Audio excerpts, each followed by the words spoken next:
Você está no canal Eu Estudo a Lição com o Pastor Samuel Camilo. Hoje é domingo, dia 22 de dezembro de 2024. E o tema que estudaremos na nossa lição será Encontro na Galileia. O texto-chave para o nosso estudo encontra-se no capítulo 21, a partir do verso 1, que diz assim: Depois disso, Jesus apareceu novamente aos seus discípulos à margem do mar de Tiberíades. Foi assim: estavam juntos Simão Pedro, Tomé, chamado Dídimo, Natanael, de Caná da Galileia, os filhos de Zebedeu e dois outros discípulos. Vou pescar, disse-lhe Simão Pedro. E disseram eles: Nós vamos com você.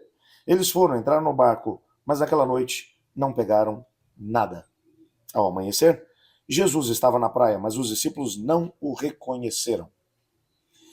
Bom, já deu para poder perceber que esse encontro dos discípulos, desse grupo de discípulos com Jesus, ele acabou sendo crucial. Um encontro que vai acontecer na Galileia, e eu preciso chamar a sua atenção porque esse encontro vai acontecer no mesmo lugar aonde Jesus Cristo havia chamado a maior parte deles, às margens do Mar de Tiberíades ou Mar da Galileia. Nesse encontro, algo muito semelhante ao primeiro. Se você se lembra, quando eles foram chamados por Jesus para se tornarem discípulos, Pedro havia pescado, ou havia tentado pescar a noite toda, não tinha conseguido nada, e Jesus opera um milagre, pedindo para que ele jogue as redes do lado direito.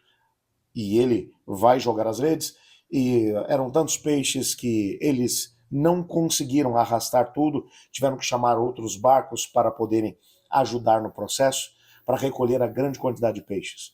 De novo, vai acontecer a mesma coisa, a linguagem é a mesma, joguem a rede do lado direito, e o texto vai deixar claro que, de novo, eles não reconheceram que era Jesus. Como esse encontro vai, de alguma forma, mudar a história daqueles mesmos discípulos? Essa é uma das respostas que buscaremos no nosso encontro de hoje. Aguenta firme, que daqui a pouquinho a gente vai conversar sobre isso.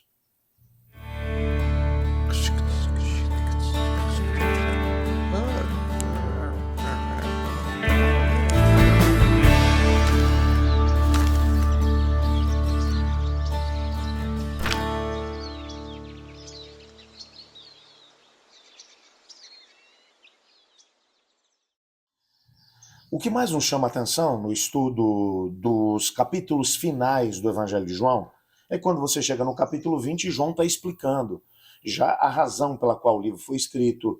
Ele vai mencionar que esses sinais que foram registrados foram feitos para que as pessoas pudessem crer que Jesus é o Filho de Deus e que, crendo, tivessem a vida eterna. Ele vai mencionar, inclusive, que se todos os sinais operados por Jesus, se todas as obras de Jesus fossem registradas num livro, e ele vai usar uma hipérbole aqui, um exagero, que é comum dentro da literatura judaica, ele vai dizer, nem todos os livros da terra seriam suficientes para escrever aquilo que Jesus fez e ensinou, mas que esses foram escritos e registrados para que as pessoas possam crer que Jesus é o Filho de Deus. Espera-se que, depois de ter dito isso, que ele termine o seu evangelho. Mas isso não acontece. Ele agora vai mencionar que os discípulos que eram mais próximos de Jesus, entre todos, mesmo depois da sua ressurreição, tiveram dificuldade de poder crer. E crer numa perspectiva que Tiago já havia explicado. Na sua carta ele vai mencionar, você crê em Deus? Muito bem, parabéns. O diabo também crê. Os demônios creem e estremecem diante do Senhor. A fé sem obras, ela é morta. O que acontece é que quando você crê em Cristo, você deve viver como quem crê. E esses discípulos, esses 8 discípulos, entre eles, aqueles mais próximos de Jesus, que estavam junto com Jesus quando ele realizou grande parte dos seus sinais, que estavam com Jesus quando Jesus subiu o monte e viram Jesus transfigurado, ouviram a voz do Pai que dizia, esse é meu filho amado em quem me comprazo, escutai-o. Eles estavam lá. E foi um deles, Simão Pedro, que depois de tudo isso ainda disse, vou pescar. Provavelmente, essa fala de Pedro representa que ele olhava para si mesmo e para os seus fracassos, apesar de já saber, porque ele já tinha tido encontros com o Cristo ressuscitado. Jesus já havia aparecido a eles quando eles estavam no cenáculo. Mateus e Marcos também vai falar a respeito disso. Os evangelhos sinóticos falam a respeito disso. Eles estavam dentro de uma sala quando Jesus apareceu e disse, paz seja convosco. Lucas vai falar sobre isso também. Quando você vai olhar para isso, ele já sabe, portanto, ele já tinha a convicção que Jesus tinha ressuscitado. Jesus já tinha dito, vão para Galiléia e lá vocês me encontrarão. Pedro agora vai dizer, eu vou pescar. O que ele está dizendo é, eu não consegui ser aquilo que Deus esperava que eu fosse, não consegui reagir à altura, não consegui crer da forma como eu deveria. Vou voltar a fazer aquilo que eu sempre fui bom em fazer. Vou voltar a pescar. Pega um barco, os outros discípulos vão com ele, trabalham fortemente a noite toda e não pegam nada, absolutamente nada. Qual a lição que o Senhor está tentando ensinar através desse relato? Muito simples, algo muito simples. Sem Cristo nós não somos capazes de fazer nada.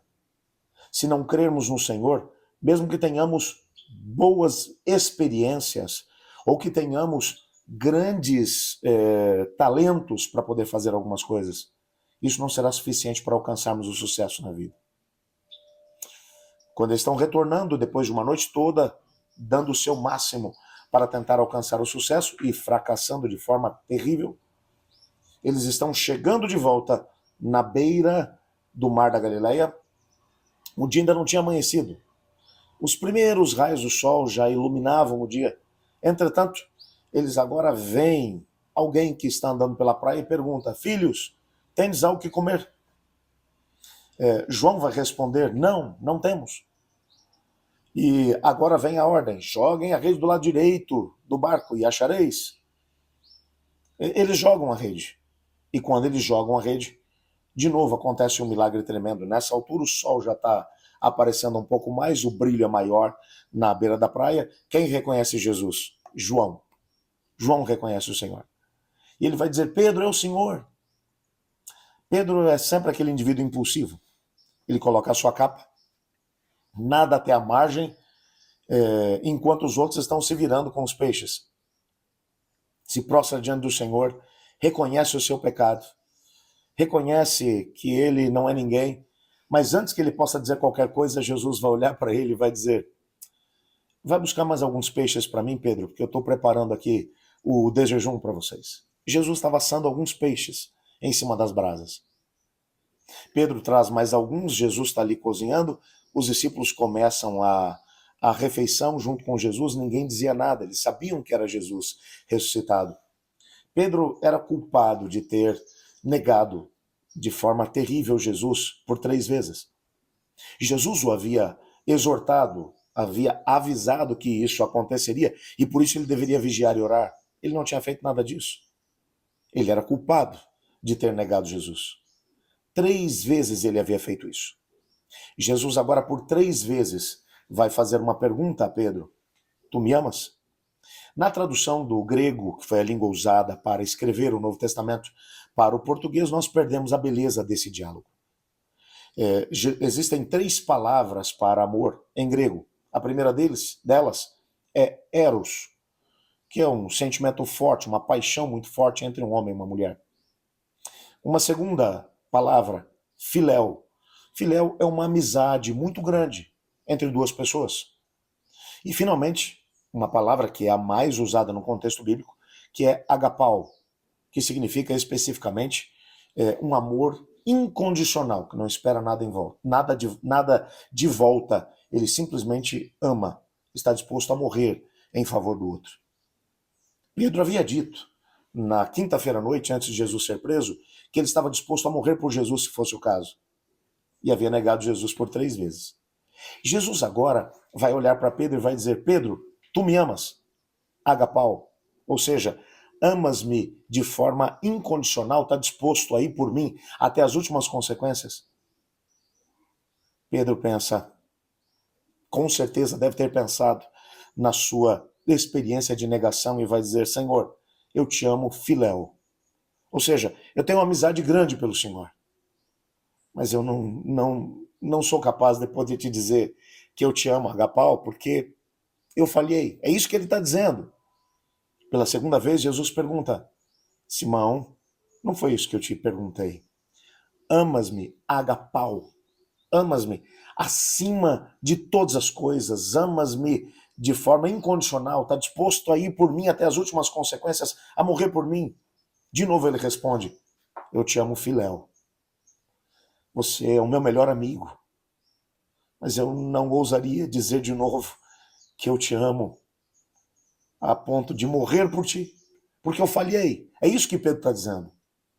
Agora, na terceira vez, Jesus inverte a questão. Jesus vai olhar para ele e dizer, Pedro, amas-me, filéu? Quer dizer que você está dizendo que só pode me oferecer uma amizade profunda e verdadeira, mas você não está disposto a ir até as últimas consequências por mim? É isso mesmo? E então Pedro se entristece, porque já era a terceira vez que Jesus perguntava, e agora Jesus tinha perguntado do jeito que ele tinha respondido. E agora, com tristeza, ele diz, eu te amo, agapau. Provavelmente Pedro pretendia explicar o que ele estava dizendo, mas antes que ele pudesse dizer qualquer coisa, Jesus disse, então apacenta as minhas ovelhas. E Jesus estava trazendo Pedro de volta para o convívio com os demais discípulos. O que é que João está tentando ensinar aqui?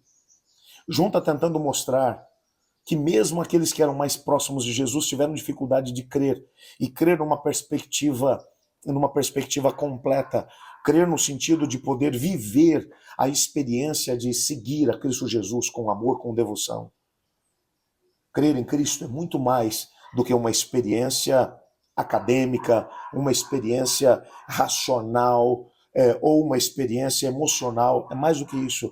Crer em Cristo, na perspectiva de João, é você estar disposto a andar com Jesus até as últimas consequências. É viver por Ele e morrer por Ele, se for o caso.